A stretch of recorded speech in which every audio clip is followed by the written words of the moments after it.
Hello दोस्तों, स्वागत है आपका अपना YouTube channel target with Sunil पर। कैसे हैं? उम्मीद करता हूँ चैनल से जितने लोग जुड़े हैं सभी लोग मस्त और स्वस्थ हैं। दोस्तों आज की क्लास बहुत ही महत्वपूर्ण होने वाली है, जिसमें आज हम लोग चर्चा करेंगे एसएसटी के कुछ महत्वपूर्ण टैग वर्ड। चलिए दोस्तों बिना समय गंवाते हुए सेशन को स्टार्ट करते हैं। यह वीडियो 4 से 5 मिनट की रहेगी। चलिए सबसे पहले पॉजिटिव वर्ड देखते हैं। विविध गतिविधियाँ सकारात्मक शब्द है। दृश्य श्रव्य सामग्री सकारात्मक शब्द है। दैनिक जीवन से जोड़ना यानी कि ये भी एक सकारात्मक शब्द है।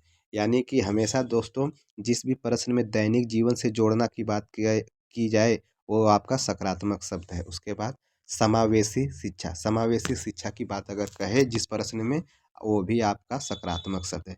समावेशी शिक्षा का मतलब ये होता है दोस्तों कि क्लास में ऊंच नीच जात भेदभाव किसी भी प्रकार का कोई भेदभाव नहीं रहे है।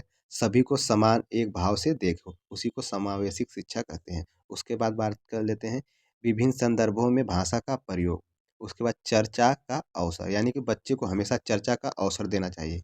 बच्चे को सम्मान देना यानी कि बच्चे को हमेशा सम्मान देना चाहिए, ये भी आपका सकारात्मक शब्द है।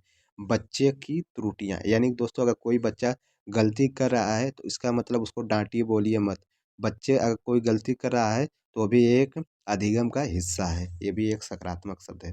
प्रोत्साहन यानी कि बच्चे को हमेशा प्रोत्साहित करना चाहिए कि तुम इस चीज़ को कर सकते हो। ये भी दोस्तों अगर किसी भी प्रश्न में दिखे प्रोत्साहन तो आपका सकारात्मक शब्द है। कुछ और देख लेते हैं सकारात्मक शब्द। कारण का पता लगाना, इसका मतलब ये है दोस्तों का जिस प्रश्न में अगर कोई बच्चा गलती कर रहा है तो उसको डांटिए मत, उसको उसके कारण का पता लगाइए। उसके बाद देखते हैं सृजनात्मक, ये भी सकारात्मक शब्द है। गतिविधि अर्थपूर्ण अधिगम, ये भी सकारात्मक शब्द है। जिज्ञासा जिस प्रश्न में दिखे वो भी आपका सकारात्मक शब्द है। बाल केंद्री, जिस प्रश्न में दोस्तों अगर बाल केंद्री की बात की जा रही है तो वो आपका सकारात्मक शब्द है। बाल केंद्री एक सकारात्मक शब्द है। हस्तपरक गतिविधि, ये भी एक सकारात्मक शब्द है।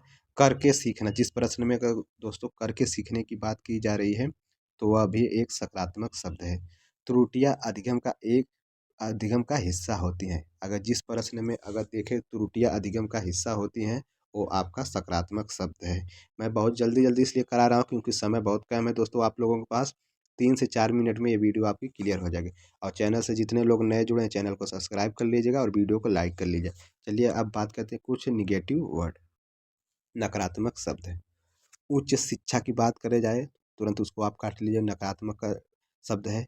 ग्रेडिंग अंक की बात करें की जाए ये भी आपका नकारात्मक शब्द है। निष्क्रिय की बात की जाए नकारात्मक शब्द है। लैंगिक असमानता की बात की जाए नकारात्मक शब्द है। व्याख्यान या व्याख्या करना नकारात्मक शब्द है। शिक्षक केंद्रित, दोस्तों शिक्षक केंद्रित हमें नहीं रहेगा, बाल केंद्रित रहना चाहिए यानी कि बच्चे को केंद्र में रखकर मानना चाहिए। इसलिए दोस्तों अगर शिक्षक केंद्र की बात की जाए तो वो भी नकारात्मक शब्द है। कंठस्थ कराना यानी कि बच्चे को याद करवाना, ये भी दोस्तों एक नकारात्मक शब्द है। दंड या सजा देना यानी कि बच्चे को आप कभी भी दंड और सजा नहीं दे सकते, ये भी नकारात्मक शब्द है। उसके बाद बात करते हैं कुछ और पुस्तक केंद्रीय, ये भी है दोस्तों नकारात्मक शब्द है। हतोत्साही यानी कि बच्चे को किसी काम के लिए हतोत्साही नहीं करना चाहिए, ये भी नकारात्मक शब्द है। केवल मात्र और ही अगर जिस प्रश्न में दिखे दोस्तों केवल मात्र ही, वो भी नकारात्मक शब्द है। कठोर सजा की बात नहीं की जाएगी यानी कि बच्चों को आप कठोर सजा नहीं दे सकते, ये भी नकारात्मक शब्द है। रटाना, दोस्तों बच्चे को कभी भी आपको रटाना नहीं है, ये भी नकारात्मक शब्द है। मानक शब्द, दोस्तों मानक शब्द की बात नहीं करता, ये भी आपका नकारात्मक शब्द है। इसके साथ सेशन को समाप्त किया जाता है। चैनल पर जितने लोग नए आए हैं चैनल को सब्सक्राइब कर लीजिए टारगेट विद सुनील पर।